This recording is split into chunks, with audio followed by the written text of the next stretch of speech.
Hello students, welcome to English online classes that are being conducted by our prestigious school Amrit Senior Secondary School. Students, आज हम grammar का last chapter लेने जा रहे हैं जिस चैप्टर का नेम है पंक्चुएशन। स्टूडेंट्स, बड़ा ही इंटरेस्टिंग चैप्टर ये होने वाला है, तो चलिए let's start. First of all we will discuss its introduction. In this chapter we are going to study marks of punctuation. Students, इस चैप्टर में आज हम स्टडी करने जा रहे हैं मार्क्स ऑफ पंक्चुएशन, जिन्हें हम पंक्चुएशन मार्क्स भी कहते हैं और हिंदी या पंजाबी में इन्हें विश्राम चिन्ह भी बोला जाता है। These are in fact special kinds of signs which are useful for understanding the meaning of a sentence. किसी भी सेंटेंस का अगर कंप्लीट मीनिंग हमने एनालाइज करना है या उसका कंप्लीट मीनिंग हमने अंडरस्टैंड करना है तो उसके लिए मार्क्स ऑफ पंक्चुएशन बड़े हमारे लिए बेनिफिशियल है। ये एक तरह से स्पेशल काइंड्स ऑफ साइंस हैं, जैसे फुल स्टॉप हो गया, क्वेश्चन मार्क हो गया। ये कुछ ऐसे साइंस हैं जिनसे हमें सेंटेंस का पूरा कंटेक्स्ट पता लगता है कि वो सेंटेंस किस कंटेक्स्ट में बोला गया है। Clear students? तो चलिए आगे हम स्टार्ट करते हैं। तो चलिए स्टूडेंट, अब हम स्टार्ट कर रहे हैं। Following are the main marks of punctuation. ये आपकी स्क्रीन पर आपको नज़र आ रहा होगा कि 9 पंक्चुएटरी मार्क मैंने नोट कर दिए हैं, तो उन्हें हम एनालाइज करेंगे। सबसे पहले capital mark. Students, capital mark यानी कोई भी सेंटेंस, उसका हम जब फर्स्ट वर्ड लिखते हैं, फर्स्ट वर्ड का फर्स्ट साइलेबल, साइलेबल का मतलब है जो इनिशियल उसका साउंड जहाँ से रेफर हो रहा है, उस पर्टिकुलर वर्ड को हमने कैपिटल में डाल देना है। Then there is full stop. Full stop आपको पता है डॉट की तरह होगा। Then there is comma. जब भी हमने लाइंस में कुछ टाइम के लिए या कुछ नैनो सेकंड्स के लिए ब्रेक लेना हो तब हम कॉमा यूज करते हैं। Then after comma we will analyse semicolon. Semicolon means जब कॉमा से ज़्यादा देर का हमने ब्रेक लेना है तब डॉट और कॉमा एक साथ यूज होंगे, इन्हें हम बोलेंगे सेमीकोलन। स्टूडेंट्स, उसके बाद है कोलन। कोलन यानी जब भी किसी की कही हुई बात को हमने उसके ही वे ऑफ डायलॉग से एक्सप्रेस करना है तो वो आ जाएगा कोलन में। क्वेश्चन मार्क, जब भी हमने किसी से क्वेश्चन पुट करना है। मार्क ऑफ एक्सक्लेमेशन, जब भी हमने अपने सरप्राइज, अपने एंगर, इस तरह के भाव को प्रकट करना है। इन्वर्टेड कॉमर्स, स्टूडेंट्स, जब भी किसी की कही हुई बात को हमने रेफर करना है तब हम इन्वर्टेड कॉमा स्टार्ट करेंगे। एपोस्ट्रोफ, जिसे हम पोस्ट ऑफ एस भी बोलते हैं, किसी चीज़ का उसी से रिलेटेड जो रिलेशन है जब वो एक्सप्लेन करना हो तब हम एपोस्ट्रोफ यूज़ करते हैं। तो अब विद एग्जांपल हम इन 9 पंक्चुएटरी मार्क्स को एनालाइज करने जा रहे हैं। तो स्टूडेंट्स, हम सबसे पहले इस चैप्टर में मेन थीम कवर करेंगे कैपिटल मार्क और कैपिटल लेटर। कोई भी सेंटेंस का जो फर्स्ट वर्ड है उसका first syllable, first syllable means मान लीजिए अगर वर्ड है दिस से कोई सेंटेंस शुरू हो रहा है तो उसका फर्स्ट साइलेबल कौन सा हुआ? टी। तो ये अक्षर जो है वो कैपिटल में आएगा। उसके बाद students, name of a country, state, city और विलेज एक्सेट्रा। किसी भी देश का नाम, राज्य का नाम, शहर का नाम या गांव का नाम, जब भी उनका नेम हमने रेफर करना है तो जो उसका इनिशियल साइलेबल होगा, इनिशियल उसका अक्षर होगा, वो होगा कैपिटल में। किसी भी पर्सन का जब हमने नाम देना है या हमने आई वर्ड भी जब लिखना है, ये दोनों चीज़ें हमेशा कैपिटल में होती हैं। सपोज कीजिए माय नेम इज़ अभिराज, तो अभिराज का ए वर्ड जो है वो हमेशा ही कैपिटल में रहेगा।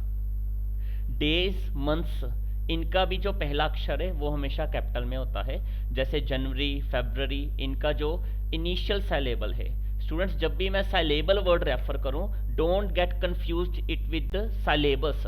Syllabus and syllable both are different meanings, both are different words which have different connotations. इनके मीनिंग भी अलग है, ये अलग कंटेक्स्ट में यूज होते हैं। साइलेबल यानी पहला अक्षर और syllabus यानी जो आपका कोर्स होता है। तो please don't get confused between both these terms.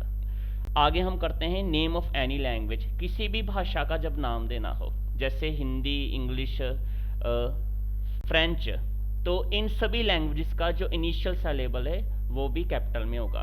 And name of newspapers.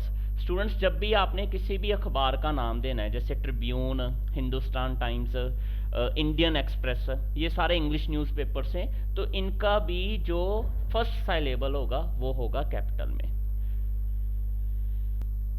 Students आगे हम बात करेंगे सेकंड टॉपिक की, जो कि है फुल स्टॉप। स्टूडेंट्स आप सभी को ये कॉमनली पता होगा कि फुल स्टॉप हम तब यूज़ करते हैं जब किसी सेंटेंस के एंड में हम आ जाएं। कोई भी सेंटेंस जब हम कंप्लीट करते हैं तो ये इंग्लिश का ग्रामरियन रूल है, यानी ग्रामर का रूल है कि हमने फुल स्टॉप इस तरह का पंक्चुएशन मार्क यूज़ करना ही है। जैसे she is a good girl और Sita is a good girl, ये सेंटेंस कंप्लीट हुआ तो यहाँ पर हमने यूज़ किया फुल स्टॉप। स्टूडेंट्स उसके अलावा फुल स्टॉप को ही हम डॉट भी बोलते हैं।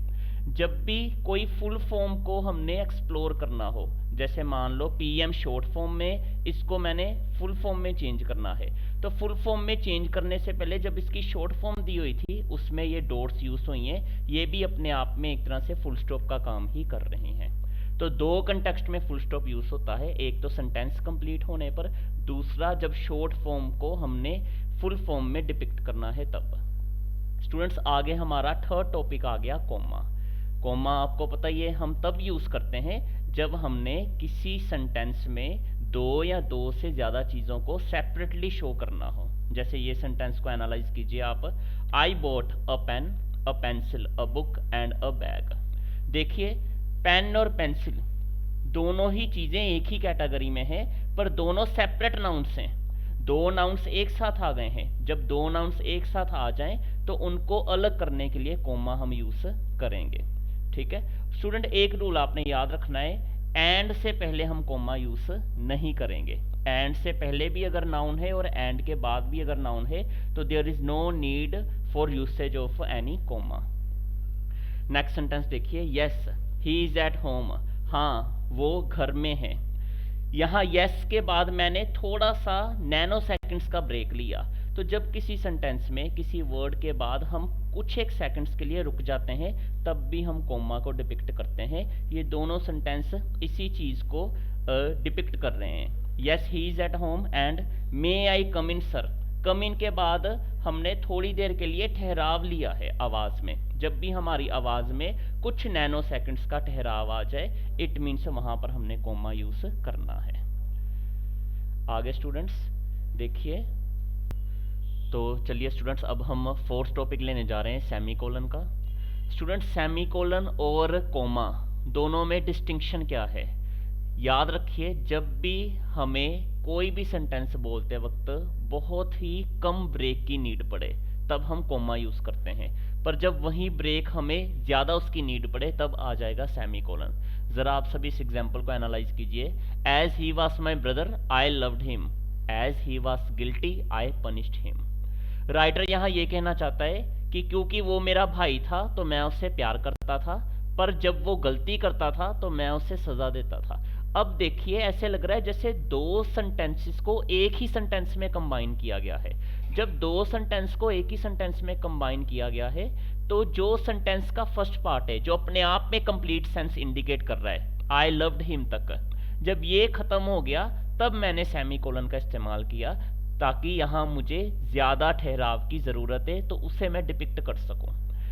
अब देखिए as he was my brother I loved him, ये अपने आप में कंप्लीट सेंटेंस हो गया। कंप्लीट सेंटेंस है पर ये एक सेकंड सेंटेंस के साथ इंटरकनेक्टेड है। उस इंटरकनेक्शन को डिपिक्ट करने के लिए मैंने सेमीकोलन को यूज़ किया है। दोबारा से सुन लीजिए, जब बहुत कम ब्रेक की नीड पड़े तब कोमा, जब ज़्यादा ब्रेक की नीड पड़े तब सेमीकोलन। दूसरी एग्जांपल आप लोग एनालाइज कीजिए। It rained all night consequently the streets were muddy. सारी रात लगातार बारिश होती रही, इसका नतीजा ये हुआ, कॉन्सिक्वेंटली यानी इसके कॉन्सिक्वेंस ये हुए, इसका रिजल्ट ये हुआ कि जो गलियां थी वो कीचड़ से भर गई। ठीक है, अब देखिए students, it rained all night ये भी अपने आप में एक कंप्लीट सेंटेंस की सेंस को इंडिकेट कर रहा है। ठीक है, तो यहाँ मैंने सेमीकोलन यूज किया क्योंकि यहाँ मुझे ज़रूरत थी ज़्यादा ठहराव की, पर जब मुझे बड़े कम ठहराव की ज़रूरत है तब मैंने सिर्फ कोमा यूज़ किया। जैसे कॉन्सिक्वेंटली के बाद सिर्फ मैंने कोमा ही यूज़ किया हुआ है। तो आगे बढ़ते हैं students. Now let us discuss the concept of colon. Students colon हमने तब यूज़ करना है जब हमने किसी की कही हुई बात को एक्सप्रेस करना है। जैसे शेक्सपियर के बाद मैंने कॉलन डाला। Sweet are the uses of adversity, इसका मतलब ये बना, कोलन का मतलब ये बना कि कोलन से पहले जो वर्ड है उस पर्सन ने ये बात बोली है। कोलन से पहले शेक्सपियर है, यानी शेक्सपियर ने ये कहा कि मुसीबत के फल मीठे होते हैं। एडवर्सिटी यानी मुसीबत, sweet are the uses of adversity. Next sentence में रवि, कोलन आ गया उसके बाद, आई एम इल, इसका मतलब बना रवि ने कहा। कोलन जब भी लगा होगा उसका मतलब होगा कि उस पर्टिकुलर पर्सन ने ये बात कही है। रवि ने कहा कि मैं बीमार हूँ, तो कोलन तब यूज होगा whenever we want to express that someone is telling us something। जब भी कोई हमें कुछ बताने की कोशिश कर रहा है तो उसकी बात को हम कोलन के जरिए डिपिक्ट कर सकते हैं। तो स्टूडेंट्स, ये थी फर्स्ट वीडियो पंक्चुएशन की। नेक्स्ट वीडियो में हम रिमेनिंग पंक्चुएशन मार्क्स कंक्लूड करेंगे। और आज आपका होमवर्क ये है कि इन सेंटेंसेस में हमने जो भी एग्जाम्पल्स यूज़ किए हैं और जिस तरह से मैंने आपको एक्सप्लेन किया है वो आपने अपनी नोटबुक पर राइट डाउन ज़रूर करना है। बोर्ड ऑफ पैटर्न के अकॉर्डिंग या board examination point of view के अकॉर्डिंग ये सारे सेंटेंसेस बोर्ड एग्जाम में आए हुए हैं, तो इन्हें आपने यूज़ करना है। Thank you so much.